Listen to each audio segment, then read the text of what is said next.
안녕하십니까. 자, 이번 시간은 2021년도 제4회 건축설비기사 필기 부분, 자, 적중률과 출제 경향 및 적중률과요. 그다음에 건축 일반 부분 여러분들하고 진행을 해볼 텐데요. 전체적으로 2021년 건축설비기사 4회 같은 경우는 조금 난이도가 약간은 어려웠던, 평소 회차에 비해서는 약간 어려웠던 회차였습니다. 자, 전체적으로 간략히 출제 경향 및 적중률 한번 보도록 할게요. 자, 우리가 1과목인 건축 일반 경우에는요. 건축 일반 경우에는 난이도가 한 중간 정도 난이도, 그러니까 평소에 출제된 난이도 위주로 이제 출제가 됐고 한두 문제 정도 좀 까다로운 문제가 있었는데, 네, 그거 빼고는 전체적으로 여러분들이 해결이 가능한 문제였다. 그래서 한 20문제 중에서 17문제 정도가 이제 교재나 제 강의에서 다 출제가 됐었고요. 한 85% 정도 적중률을 이제 보여줬고, 그다음에 위생 설비 같은 경우가 조금 어려웠어요. 이번에 상당히 난이도가 높은 계산 문제도 출제가 됐었고요. 그래서 난이도가 중상이었습니다. 중상이었고, 그리고 교재나 제 강의에서 출제된 비율이 20문제 중에서 한 17문제 정도 됐어요. 그래서 85% 정도의 적중률을 나타냈고요. 그 다음에 이제 3과목인 공기조화 설비. 네, 공기조화 설비도 역시 어려운 문제가 한두 문제 있었지만 그렇게 어렵지 않게 평이하게 출제했던 회차였습니다. 공기조화 설비 부분 난이도는 한 중간 정도. 그리고 대부분의 문제들이 제 교재와 제 강의에서 출제가 됐고요. 한 90% 정도 출제가 됐었고요. 그다음에 제 4과목. 요거 좀 어려웠죠? 소방 및 전기. 소방 및 전기 설비. 소방 및 전기 설비 이 부분 있었는데요. 이 부분은 중상 정도의 난이도를 기록을 했습니다.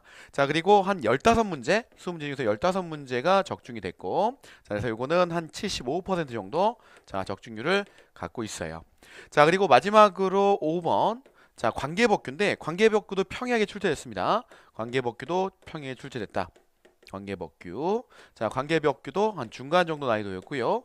그리고 교재나 제가 강의한 데서 대부분 문제 출제됐죠. 그래서 한 20문제 중에서 18문제 정도가 출제가 됐습니다. 90% 정도 출제가 됐고요. 그 전체적으로 우리가 평균적으로 보면 적중률은 한 85% 정도 수준으로 적중률이 나왔고요. 수업을 열심히 듣고 공부를 열심히 하셨다고 하면 크게 어려움 없이 합격을 할 수 있었던 회차였다라고 볼 수 있습니다. 물론 좀 난이도는 좀 높았지만 우리가 교재나 제 강의에서 다 경험을 했던 내용들이기 때문에 여러분들이 학습을 충실했다고 하면 네, 크게 어려움 없이 합격이 가능했던 회차였습니다. 요 정도로 출제 경향 및 그 다음에 전체적인 난이도는 한 중상 정도가 되고요. 그리고 최종적으로 적중률 한 85% 정도 되고, 여기까지 해서 간단히 출제 경험 및 적중률 부분 봤고요. 이제 건축 설비 기사 부분, 제 1과목 건축 일반 부분 여러분들하고 진행을 해보도록 하겠습니다. 요거 잠깐 지우고 들어갈게요. 보자.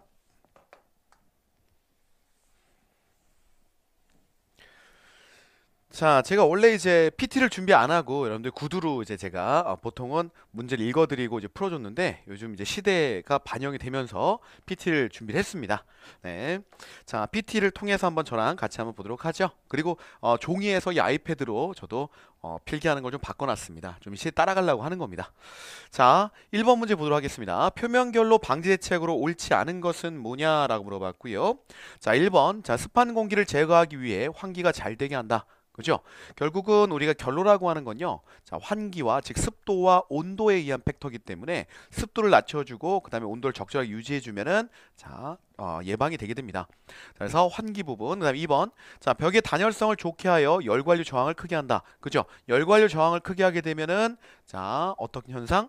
외기의 열교 현상, 즉 외기의 아주 차가운 기운과 안에 있는 따뜻한 기운이 서로 통하지 않게 함으로 해서 그 부분에 대한 결로를 예방할 수가 있겠죠. 네, 3번. 실내 수증기 압을 낮추어 실내 공기의 노점 온도를 낮게 한다라고 되어 있는데요. 우리 실내 공기, 실내 수증기 압이라고 하는 것도 결국은 절대 습도에 연동하기 때문에 이 부분을 낮춰주게 되면 결로 부분을 예방할 수가 있습니다. 그 다음에 4번에 보면 자, 방습제는 저온측에, 그 다음에 단열재는 고온축에 배치한다. 요 말이 틀렸죠? 방습제 같은 경우는요, 결국 결로 예방을 위해서 두는 것이기 때문에, 자, 겨울철 기준으로 생각을 해요. 그래서 겨울철 기준으로 고온이 실내고, 그 다음에 저온이 실외입니다. 자, 우리가 일반적으로 습기의 활동량이 많은 곳이 고온이기 때문에 습기의 활동량이 많은 고온측에다가 방습제를 설치해 주게 돼 있어요. 자, 그래서 고온 쪽이라고 하면 실내 측을 얘기를 하는 거죠. 그죠? 자, 그래서 방습제는 고온측, 실내 이렇게 정리가 되겠고요. 자, 우리가 단열재를 기준으로 안쪽에 설치하느냐, 즉 실내 쪽에 설치하느냐, 아니면 실외 쪽에 설치하느냐, 이런 구분을 보기 때문에 방습제가 실내로 들어가면 단열재는 상대적으로 바깥쪽에 들어가게 되는 겁니다. 단열재는 저온측, 실외 이렇게 정리를 하시는 게 맞겠죠. 그죠? 4번이 정답이 되겠습니다. 자, 그 다음 문제 보도록 하겠습니다. 2번 문제요. 자, 호텔의 종류 중 연면적에 대한 숙박관계 부분의 비율이 가장 큰 것은 뭐냐라고 물어봤고요. 일반적으로 연면적 대비해서 숙박에 대한 면적 비율이 큰 것을 우리가 보통 뭐예요? 시티 호텔이 그런 특징을 갖고 있죠. 자, 우리가 보기 중에서 시티 호텔은 4번밖에 없습니다. 나머지 전부 다 리조트 호텔이죠. 그죠? 4번 커머셜 호텔 정답이 되겠습니다. 자, 그 다음에요.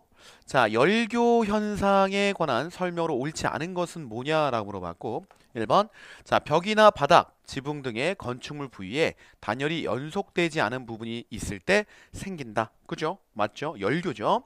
2번, 열교 현상을 줄이기 위해서는 콘크리트 라멘조의 경우 가능한 내단열을 시공한다. 내단열 시공하면 열교 부분이 발생하죠. 즉, 단열이 연속되지 않은 부분이 발생하기 때문에 자, 열교가 발생한다. 그래서 내단열이 아니고 무슨 단열? 외단열로 시공해 주세요. 라고 여러분들이 학습이 돼 있을 겁니다. 2번 정답 되겠고요. 자, 3번 열교 현상이 발생하는 부위는 표면 온도가 낮아져서 결로가 쉽게 발생한다. 해당 표면 온도가 노점 온도 이하로 떨어지게 되면 결로가 발생하는 거죠. 그 다음에 4번 열교 현상이 발생하면 전체 단열성이 저하된다. 맞죠? 자, 우리가 예를 들어서 잠깐 설명을 드리면요. 우리가 구조체가 있고 그 다음에 여기가 실외고요. 실외고 한글로 쓸게요. 실외, 그 다음에 여기가 실내 이렇게 정의된다고 합시다. 정의된다고 하면 우리가 내단열이라고 하는 거는 이쪽 안쪽 실내 쪽에 구조체를 기준해서 요거 실내 쪽 이렇게 설치하는 단열 자, 방식을 얘기를 해요.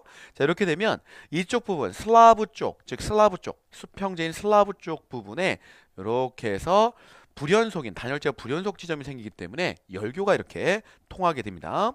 자, 반면에 우리가 외단열이라고 하는 것, 즉 구조체 바깥쪽에다가 단열재 설치해주는 경우에서는요. 자, 여기를 외측이라고 하고 그 다음에 여기를 내측이라고 한다면 자, 이 부분에서 요 바깥쪽에 이렇게 단열재 설치해주는 거예요. 구조체 기준으로 이렇게 설치해주면 결국 단열재가 불연속되는 지점이 없게 되죠. 계속 연속적으로 이어지게 되게 됩니다. 그러면서 열교가 발생하지 않게 되는 거죠. 그래서 열교 현상을 줄이기 위한 방안은 외단열이 정답이 되게 되는 겁니다. 2번이 정답이 되겠고요. 자, 그 다음에 4번 문제 보도록 하겠습니다. 자, PS 강제 조건 중 옳지 않은 것은 뭐냐라고 물어봤고요. 자, PS 강제는 고장력 강제해야 된다. 당연한 내용이죠. 그죠? 자, 그 다음에 2번 콘크리트와 부착력이 커야 된다. 보통 이제 PS 강제와 콘크리트를 한꺼번에 콘크리트를 타설할 때 PS 강제부터 넣고 그 다음에 콘크리트 타설하기 때문에 자, 우리 부착력이 좋아져야 되겠고요. 자, 그 다음에 3번 드럼에서 풀어 사용할 때 잘 펴져야 된다.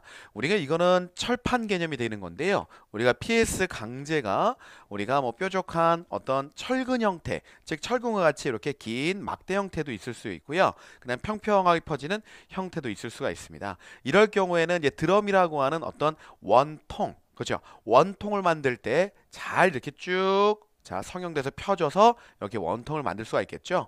네, 그걸 의미하는 거고요. 드럼에서 풀어 사용할 때 잘 펴져야 된다. 드럼에서 풀어 사용할 때 잘 펴져야 된다. 라는 얘기입니다. 자, 드럼을 만들 때 잘 펴서 말릴 수 있게 된다. 라는 얘기고요. 그 다음에 릴렉세이션이 커야 된다. 요게 이제 정답이 되게 되는데 우리가 릴렉세이션이라고 하는 거는 뭐냐면 처짐입니다. 처짐. 그 다음에 변형 이렇게 돼 있는데 우리가 PS 강제가 처짐 변형이 발생하게 되면 문제점이 발생하게 되는 거죠. 그죠? 그래서 처짐이나 변형은 최소화돼야 되는 것이 맞겠죠. 4번이 정답이 되겠습니다. 자, 5번 문제는 일명 국어 문제입니다. 일명 국어 문제죠. 자, 상점의 바람직한 대지 조건과 가장 거리가 먼 것은 뭐냐라고 물어봤고요. 1번 2면 이상 도로에 면하지 않은 것. 2면 이상 도로에 면한 곳이 제일 중요한 것, 가장 좋은 곳이죠. 우리가 교차로 사거리를 기준으로 이렇게 한다면, 사거리 기준으로 한다면, 자, 사거리 도로가 이렇게 도로가 있다라고 한다면요. 도로가 있다고 한다면, 자, 보통은 상점이 요 코너짜리, 그죠? 도로의 이면, 그죠? 이면의 면의 코너짜리가 가장 임대료가 비쌉니다. 그죠? 2면 이상 도로에 면하는 곳이 가장 좋죠. 면하는 곳. 국어 문제예요. 이거는 면한 곳. 자, 정답은 1번이 되겠고요. 2번 교통이 편리한 곳, 3번 같은 종류의 상점이 밀집된 곳, 4번 사람의 눈에 잘 띄는 곳. 이렇게 정리가 되겠습니다.